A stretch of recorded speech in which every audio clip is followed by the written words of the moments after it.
तो सिंपली अगर ये मैं बताऊं कि एप्लीकेशन ऑफ मैट्रिसेस में क्या होता है, तो एप्लीकेशन ऑफ मैट्रिसेस में लीनियर इक्वेशन, जो कुछ सिस्टम ऑफ लीनियर इक्वेशन दिए गए रहते हैं उसको हमको सॉल्व करना रहता है। ठीक है, तो जैसे लेट से कि कंसीडर कर लेते हैं कि एक a11x प्लस a12y है इक्वल टू b1 है। ठीक है, पहले समझ ले बाद में लिखना, a21x plus a22y equal to b2 है, राइट।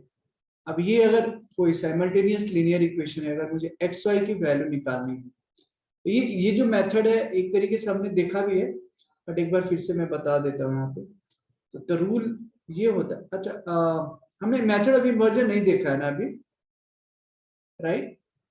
नाम से हमने ये नहीं किया है, बट इस तरीके का प्रोसीजर हमने किया है, कोई बात नहीं।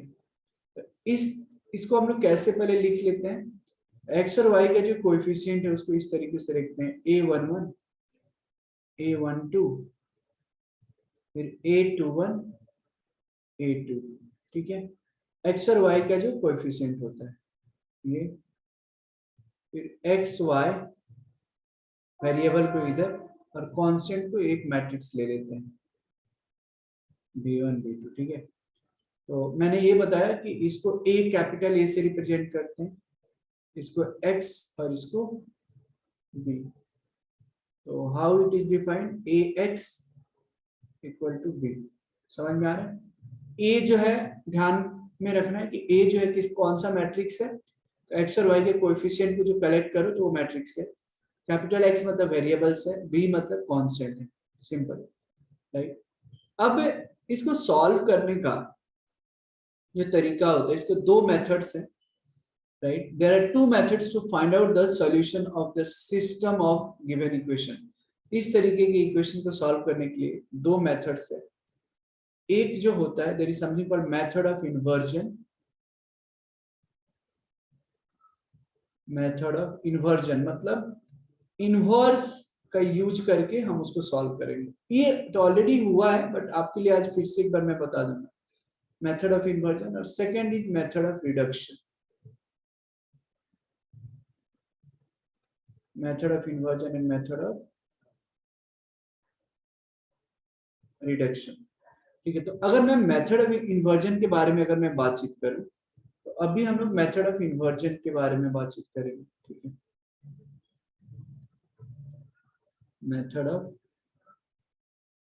इन्वर्जन। तो मेथड ऑफ इन्वर्जन मतलब क्या, नाम से ही लग रहा है कि उसमें इन्वर्स का यूज करना है। ठीक है, तो हमने जैसे तैयार कर लिया ना ax equal to B, right. तो इसमें तरीका क्या होता है कि हम प्री मल्टीप्लाई कर देते हैं। क्या करते हैं, प्री मल्टीप्लाई, मतलब जैसे ax इक्वल टू बी है,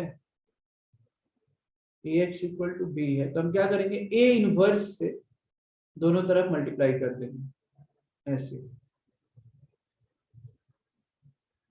a इनवर्स से दोनों तरफ मल्टीप्लाई कर देना। देखिए अगर ध्यान से अगर आप देखते हो, so this will become a inverse a,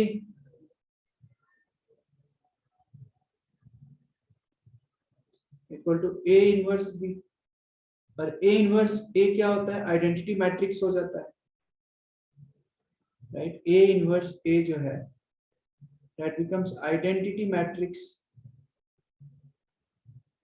so I x बराबर a inverse, this is b, तो a इनवर्स b मतलब x बराबर क्या आ जाता है यहाँ से, बस a inverse b, right. So this was all about, हमने ये लास्ट लेक्चर्स में भी किया था, मुझे याद आ रहा है, सिमिलर ये का। तो इसमें नया कुछ नहीं है, प्री मल्टीप्लाई करते हैं a इनवर्स से ताकि ये आइडेंटिटी मैट्रिक्स हो जाता है। x मतलब क्या, x और y आ जाता है, और a इनवर्स भी, तो a इनवर्स कैसे निकाल लेंगे, तो एडजॉइंट मेथड से हमने सीखा है ना। Adjoint method, inverse of a matrix equal to adjoint of a divided by determinant of a, तो वहां से a इनवर्स निकालेंगे फिर मल्टीप्लाई करेंगे x निकलेगा। ठीक है, तो ये हो गया एप्लीकेशन ऑफ मैट्रिक्स का फर्स्ट मेथड, जो मेथड ऑफ इन्वर्जन। पहले इतना आप लोग लिख ले, फिर इस पे क्वेश्चन करते हैं, फिर हम मेथड ऑफ रिडक्शन देखेंगे। लिख लीजिए।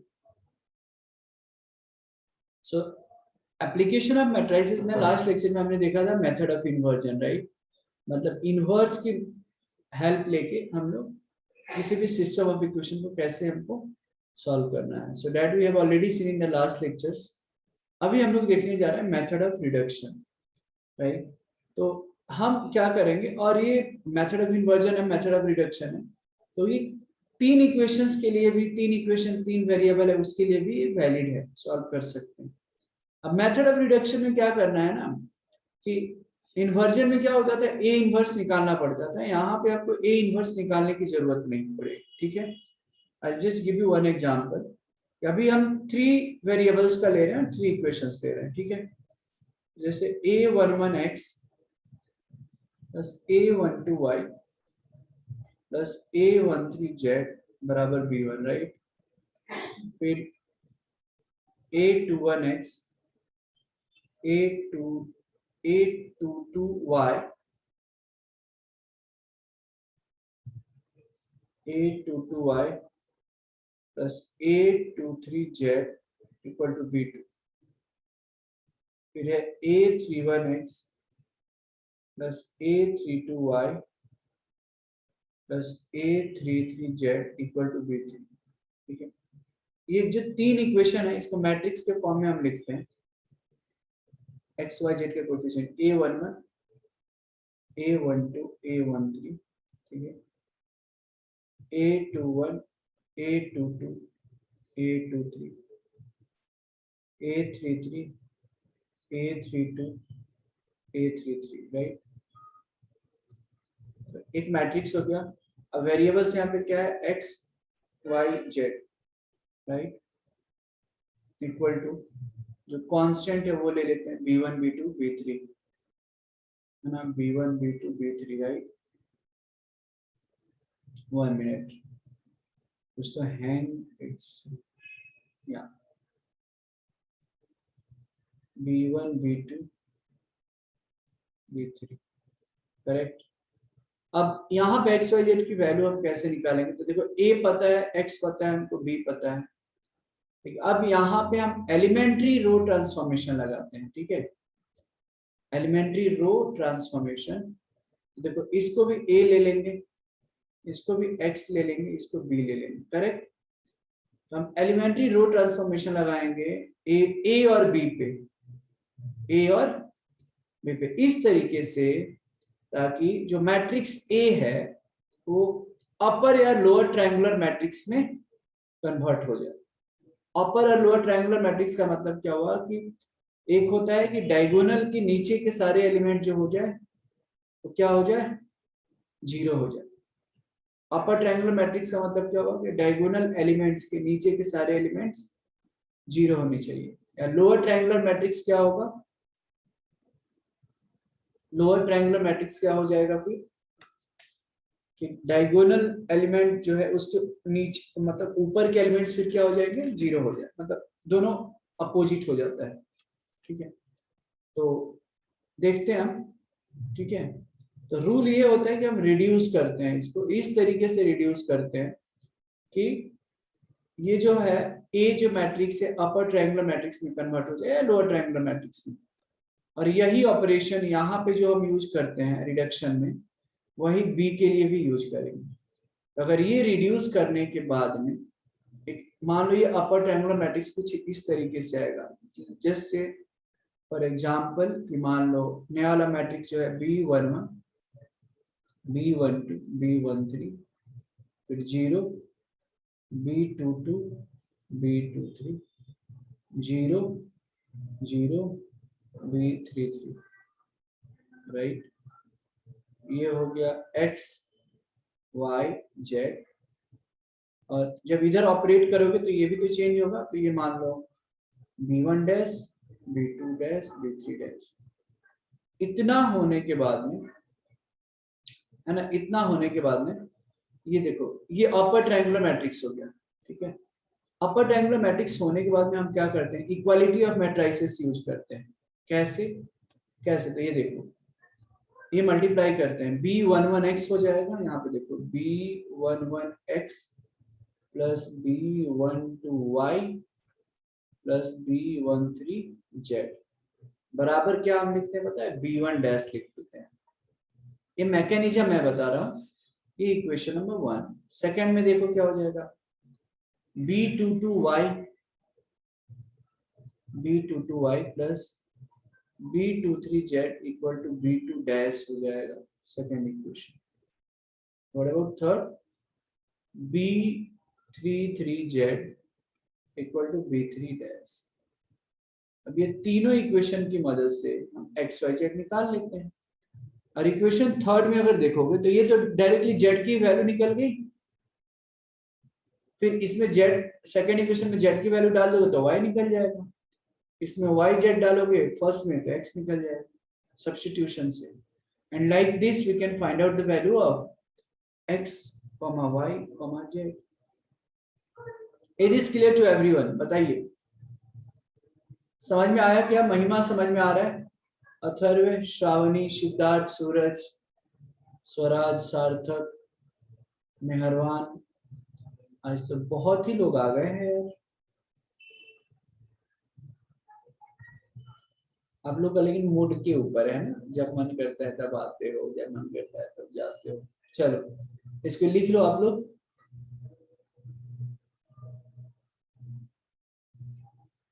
Please note it down.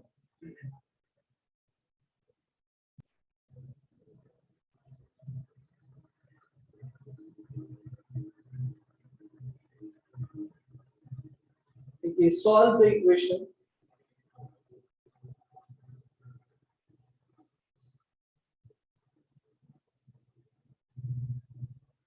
solve the equation x plus 2y plus z, x plus 2y plus z equal to 7 है, x plus 2y plus z equal to 7, फिर x plus 3z बराबर 11 and 2x minus 3y equal to 11, sorry equal to 1 है, 2x minus 3y equal to 1 by the method of reduction।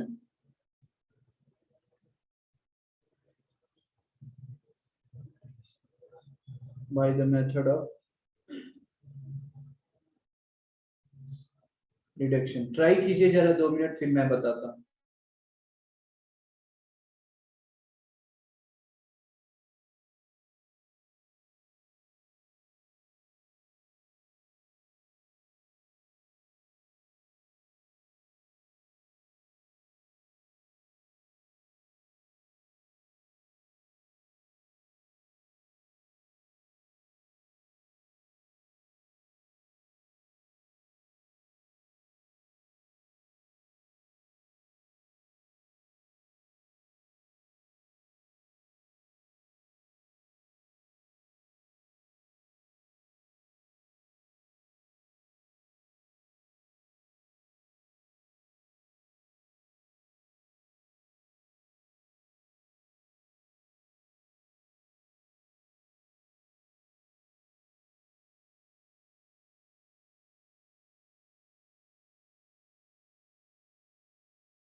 बताइए जिसका भी होता है ना वो बताओ, बट टेक योर टाइम, इसका जैसे मैंने बताया प्रोसीजर को फॉलो कीजिए फिर होगा।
मैं सॉल्व करूं क्या या हो रहा है आप लोगों से solve?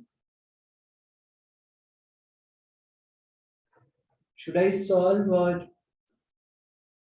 all of you are doing? All of you are solving this question.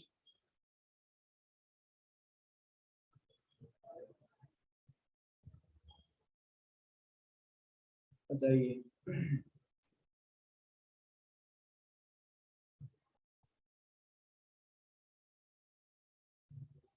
ठीक है, आप लोग ट्राई कीजिए। If you get tired, just let me know. मैं सॉल्व कर दूंगा।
चलिए फिर, इसका मतलब मैं मुझे अब करनी चाहिए, ठीक है।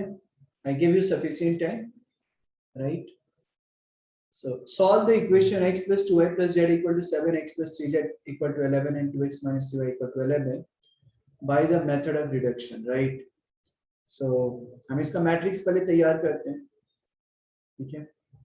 तो क्या क्या हो जाएगा, देखो x plus 2y plus z equal to 7 है, तो 1 2 1, राइट, 1 2 1, फिर 1 0 3 हो जाएगा, 1 0 3, फिर 2 माइनस 3 0 हो जाएगा, right.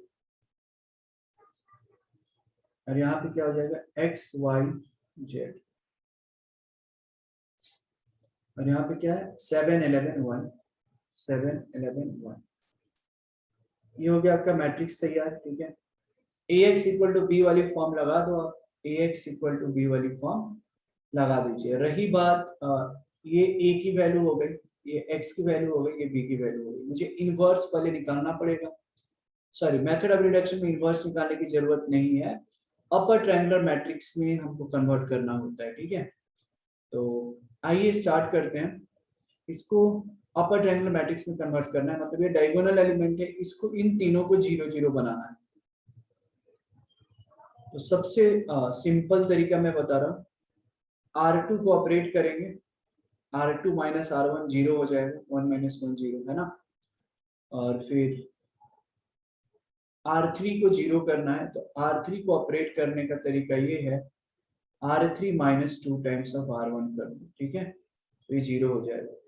What will be getting here, ये a की वैल्यू है, तो 1 0 0, 2 minus 2 7, 1 2 minus 2, right, X Y Z as it is, और यही ऑपरेशन यहां भी लगाना है, 7 4 माइनस 13 हो जाएगा। ठीक है, अभी भी ये 100 ये अपर ट्रायंगुलर मैट्रिक्स में कन्वर्ट नहीं हुआ, तो इसको 0 हमको करना पड़ेगा 7 की जगह, then it will become upper triangular matrix. फिर से हम लगाएंगे R3 को ऑपरेट करेंगे, R3 माइनस 7/2 R2। समझ में आ रहा है ऐसा क्यों? क्योंकि ये इसको क्या करना है, R2 में 7/2 से करोगे तो 2 2 खत्म, और फिर 7 7 ही फिर 0 हो जाता है, मतलब सब्ट्रैक्ट करोगे तो। तो R3 माइनस 7/2 R2, तो हमारा इक्वेशन जो बन जाएगा, मतलब जो मैट्रिक्स जो आने वाला है वो कैसा दिखेगा, तो 1 0 0 2 माइनस 2 0 1 2 माइनस 9। ठीक है, ध्यान रखना ये एक्स वाई जेड ही रहेगा, बराबर राइट साइड में क्या रहेगा, एज इट इज 7 4 माइनस 27 आ जाएगा, है ना, क्योंकि R3 माइनस 7/2 R2 है, तो 7/2 तो 14 आ जाएगा, 14 और 30 27 हो गया। अब जरा ध्यान से देखिए, ओरिजिनल मैट्रिक्स जो है अपर ट्रायंगुलर मैट्रिक्स में कन्वर्टेड है, राइट। बड़े आराम से क्या हो जाएगा, x plus 2y plus Z, x plus 2y plus Z, फिर ये क्या हो जाएगा 0 माइनस 2y प्लस 2z। बताया था ना ऐसे, इस तरीके से वो मैं अरेंज कर रहा हूँ, -2y प्लस 2z, फिर 0 plus 0 minus 9z equal to हो गया 7 4 माइनस 27। अब कंपेयर कर लो, देखो यहां से निकल गया -z equal to -27। Equality of matrices से आप ऐसे लिख लो, by equality of matrices, by equality of matrices, we can write down x plus 2y plus z equal to 27, sorry it's 7 not 27, okay, 7 minus 2y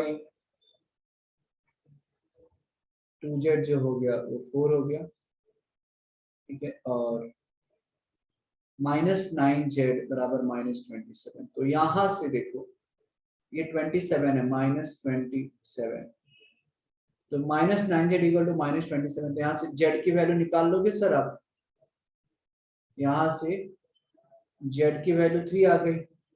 अब अगर तुम second equation में I mean यहाँ पे सब्स्टिट्यूट करो -2y plus 2z equal to 4, तो वहां से y की वैल्यू 1 आ जाएगा, और तुम x और y सॉरी y और z इक्वेशन नंबर 1 में सब्स्टिट्यूट करो तो x निकल जाएगा, तो x इक्वल टू 1 2 3 आ जाता है answer, x equal to 2 y equal to 1 z equal to 3। This is the required solution of this question और इक्वेशन। समझ में आया क्या? Everyone got it? बताइए, क्या सारे स्टूडेंट्स को समझ में आ रहा है? सिद्धार्थ, ओके, अब इसको आप लिख ले, पहले अच्छे तरीके से लिख लीजिए। Solve the following system of equation by reduction method. तो बड़ा आसान है, इसका पहले मैट्रिक्स आप तैयार कर लें, है ना। तो 3 4 है, 3 माइनस 1 4 1, राइट, इधर क्या है x और y, राइट, और 1 और 6, तो क्या बन गया ax इक्वल टू बी वाले फॉर्म पे आ गया, ax equal to B, simple. तो आप इसको अपर ट्रायंगुलर मैट्रिक्स में कन्वर्ट करना है, इसको 0 बनाना है ना। तो क्या करेंगे हम, R1 को ऑपरेट कर रहा हूँ, R1 को ऑपरेट करता हूँ, R1 प्लस R2, राइट, पहले हम R1 को ऑपरेट कर रहा हूँ R1 प्लस R2 में, ठीक है। तो क्या बन जाएगा देखो 7 0 4 1, ठीक है, x y इक्वल टू यहाँ पे R1 प्लस R2 मतलब 7 और 6 हो गया, ठीक है। बट अभी कहाँ हुआ ये? अच्छा नहीं तो ठीक है, ये हो गया ना। हमको लोअर ट्रायंगुलर या तो अपर ट्रायंगुलर मैट्रिक्स में करना है या तो लोअर ट्रायंगुलर मैट्रिक्स। यहाँ पे 0 बन गया तो ये ज्यादा आसान था, है ना। इसको ऐड कर दिया तो क्या बन गया, लोअर ट्रायंगुलर मैट्रिक्स बन गया। मतलब डायगोनल एलिमेंट के ऊपर वाले एलिमेंट 0 होनी चाहिए, ठीक है। अब कुछ करना नहीं, इसको मल्टीप्लाई करो। 7x प्लस 0, ये कितना हो गया 4x, 4x प्लस y बन गया, है ना। 4x plus y equal to कितना हो गया 7 और 6, राइट। तो आप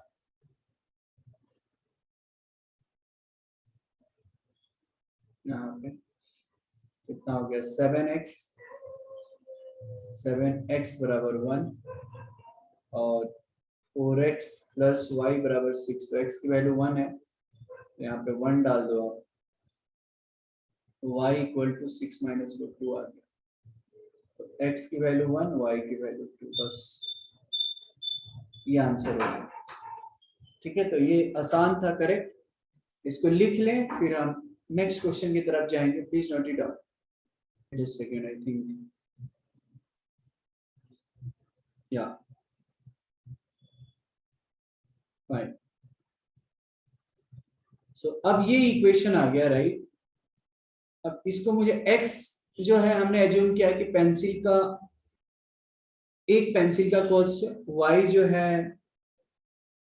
एक पेन का कॉस्ट है, और जो z है वो एक इरेजर का कॉस्ट है, ठीक है। अब एक मैट्रिक्स तो हमको तैयार करना ही पड़ेगा यहाँ पे। तो 4 3 2 2 4 6, राइट, एंड 6 2 3, एक मैट्रिक्स हो गया यहाँ पे, राइट। x y z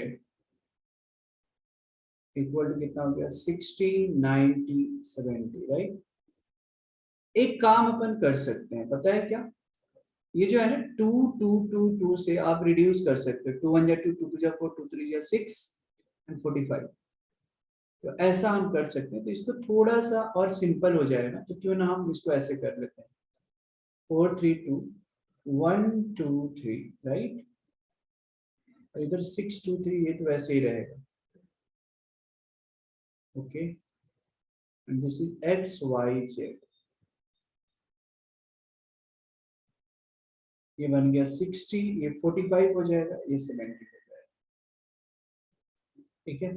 अब चलते हैं आगे ऑपरेशन की तरफ में। ये मैट्रिक्स का फॉर्म है, मुझे अपर ट्रायंगुलर मैट्रिक्स में कन्वर्ट करना है। तो मुझे सबसे पहले ये 1 दिख रहा है ना, इसको मैं ट्रांसफॉर्म कर देता हूँ, इंटरचेंज R1 और R2 को इंटरचेंज पहले करता हूँ, ठीक है। मुझे क्या मिल जाएगा 1 2 3 4 3 2 6 2 3, इधर x y z, right.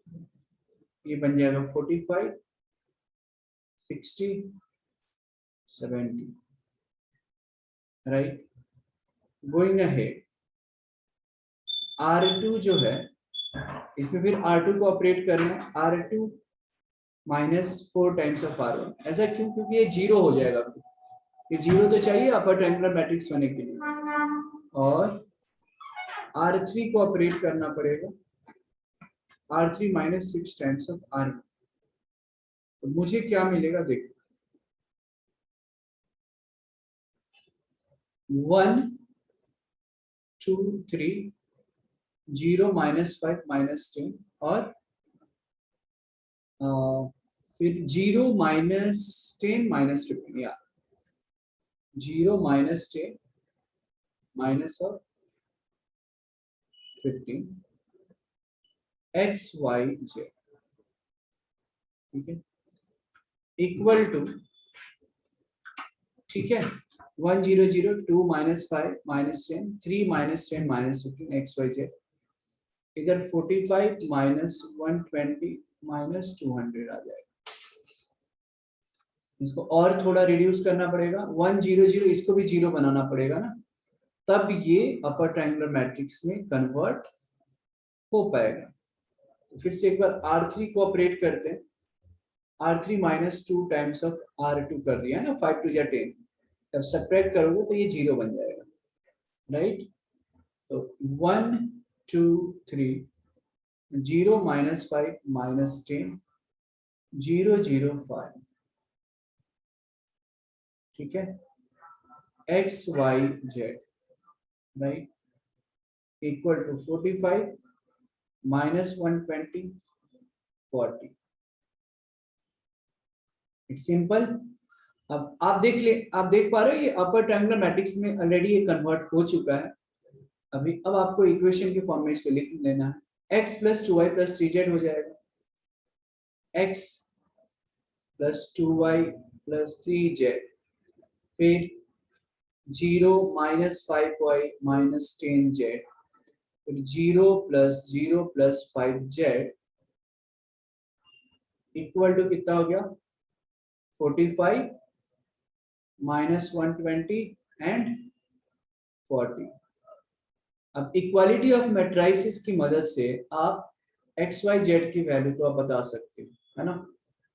Equality of matrices की मदद से you can find out the value of X Y Z. तो here we have x plus 2y plus 3z equal to 45, ठीक है, माइनस 5y माइनस 10z बराबर minus 120 and 5z बराबर 40। तो देखो 5z बराबर 40 है, तो z की वैल्यू यहाँ से 8 निकल गया। अब ये 8 इस इक्वेशन में सब्स्टिट्यूट कर लोगे तो y निकल जाएगा, देखते रहिए, minus 5y minus 10 into 8 equal to minus 120। तो यहाँ से y की वैल्यू जो है 8 आ जाती है। अब फिर ये y और z की वैल्यू इक्वेशन नंबर 1 में सब्स्टिट्यूट कर लो, तो you can easily find out the value of x, right, in first second and third. तो from first x equal to क्या आ जाएगा, 45 माइनस 2y माइनस 3z। तो आप y और z की वैल्यू रख ले, 45 minus 2 into 8 minus 3 into 8, y और z की वैल्यू 8 8 है, मतलब पेंसिल और इरेजर की जो, सॉरी, पेन और इरेजर की कॉस्ट है 8 रुपीज है। अब इसको सॉल्व करें, 16 माइनस 24, है ना। तो 16 24 कितना हो गया, जोड़ लो, और क्या, 40 हो गया, मतलब 5 रुपये आ गया, 5 रुपीज। तो देखो अब x की जो वैल्यू है यहाँ पे, x की वैल्यू 5, y की वैल्यू 8, z की वैल्यू 8, मतलब the cost of one pencil is ₹5, the cost of one pen is ₹8 and the cost of one eraser is 8. Simple. Understood everyone? Yes. समझ में आया क्या महिमा, समझ में आया? It is clear to everyone? बताइए, ठीक है, इसको लिख लें आप।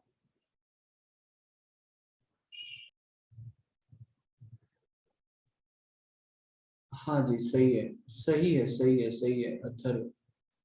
देखिए क्वेश्चन है, the total cost of 3 TV sets and 2 VCRs is ₹35,000. The shopkeeper wants profits of ₹1,000 per television and 500 per VCR. He can sell 2 television sets and 1 VCR and get the total revenue as 21,500. Find the cost of selling price. Find the cost price and selling price of a TV set and a VCR. Correct, बढ़िया। तो हम start कैसे करेंगे, तो मान लेते हैं कि let the cost of television be ₹x, let the cost of television be ₹x and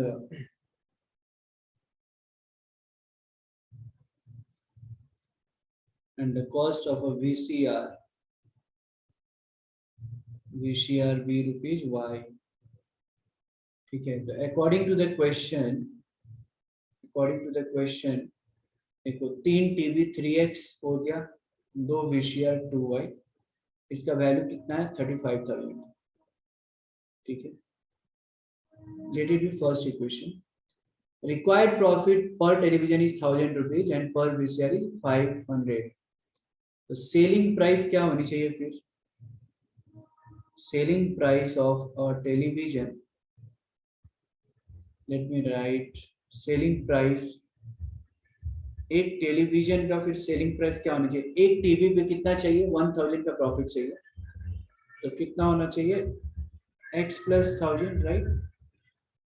and selling price of VCR कितना होना चाहिए? रुपीज Y plus 500, है कि नहीं?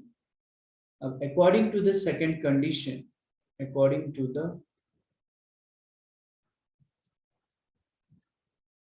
सेकंड कंडीशन क्या दे रखा है? ये he can sell 2 TV sets and VCR and get the total revenue as 21,500। मतलब 2 टेलीविजन मतलब 2 into x plus 1,000 और एक टेलीविजन मतलब y plus 500। इसकी वैल्यू कितनी आती है सर? 21,500। इसको जब आप सॉल्व कर लोगे तो मिलेगा 2x plus 2,000 plus y plus 500 equal to 21,500, right? तो यहाँ से मुझे मिल जाएगा 2x plus y बराबर 19,000। एक इक्वेशन यहाँ से मिल गया, 2x plus y बराबर 19,000, एक इक्वेशन यहाँ से मिल गया। ठीक है, और 3x plus 2 इसको फर्स्ट इक्वेशन, इसको सेकंड इक्वेशन ले लेंगे। ठीक है, अब ये दो इक्वेशन बन गए। दो इक्वेशन से हम क्या, हम ये नहीं निकाल सकते मैट्रिक्स रिडक्शन मेथड से? Can we not find out the value? दो मेथड से हम लोग निकाल सकते हैं ना, right? We can find out the value, right? So हम क्या करते हैं यहाँ पे, 2x plus y equal to 19,000 है, राइट? और दो इक्वेशन है 3x plus 2y। तो हम एक काम करते हैं, एक मैट्रिक्स वाली फॉर्म पहले बना लें, तो 3 2 2 1 आ जाएगा। क्या 3 2 2 1 आ जाएगा इधर, और इधर x y आ गया, और राइट साइड में क्या आ जाएगा? 35,000 एंड 19,000, राइट? 35 एंड 19,000। सो 35,000 पहले समझ लो, बाद में लिखना, राइट? अब हाउ टू प्रोसीड, हमको या तो लोअर ट्रायंगुलर मैट्रिक्स में कन्वर्ट करना है या तो अपर ट्रायंगुलर मैट्रिक्स में। तो R2 को मैं पहले ऑपरेट कर देता हूँ, R2 will be equal to 2R2 minus R1, right? So 3 2 2 1, ठीक है? 1 वेट अ सेकेंड, नहीं थोड़ी, हम R2 को ऑपरेट कर रहे हैं ना, अच्छा तो R2 में चेंज होगा ना फिर। सो 3 2 1 0, राइट? यहाँ पे x, y, ये हो गया 35,000 और ये हो गया 19,000, राइट? ओ 35, यहाँ पे 3,000 हो जाएगा ना, फिर twice of R2 minus R1 है, तो ये कितना हो जाएगा? 3,000। ठीक है, हम आगे बढ़ते हैं। ठीक है, आगे बढ़ेंगे तो यहाँ पे देखते रहिए आप दिस वन। फिर R1 R2 को इंटरचेंज कर लेते हैं, R1 और R2 को इंटरचेंज कर लेंगे तो क्या मिल जाएगा यहाँ पे? 1 0 3 2। तो ये बन गया लोअर ट्रायंगुलर मैट्रिक्स, है ना? एक्स वाई बराबर, ये भी इंटरचेंज होगा, फिर दिस विल बिकम 3,000 और ये होगा 35,000, राइट? और बस इक्वेशन बना ले, original matrix lower triangular matrix में रिड्यूस अपन कर सकते हैं। ये हो गया, इसके बाद कितना आ जाएगा देख लो, x plus 0 हो गया, और यहाँ पे 3x प्लस 2y हो गया, राइट, और ये हो गया 3000 और ये हो गया 35,000। सिंपल, ठीक है। तो इक्वालिटी ऑफ मैट्रिसेस की मदद से आप देखो x इक्वल टू 3000 तो सामने ही दिख रहा है, और सेकेंड इक्वेशन जो है 3x plus 2y equal to 35,000। Now you have got the value of x, right? So 3 into 3000 plus 2y equal to 35,000. So 2y equal to 35,000 minus 900 आ जाएगा, 35,000 minus 900. So that will become 26,000 और y की value divided by 2 तो y की value 13,000 आ गई, correct. तो x की value 3000, y की value 13,000 निकल गया। मतलब cost price of a television is ₹3,000 and VCR is ₹13,000। वैसे ही सेलिंग प्राइस निकाल लोगे, है ना। ये तो CP हो गया, SP नहीं निकाल लोगे। SP कितना है, x प्लस 1000 है और एक x प्लस 500 है।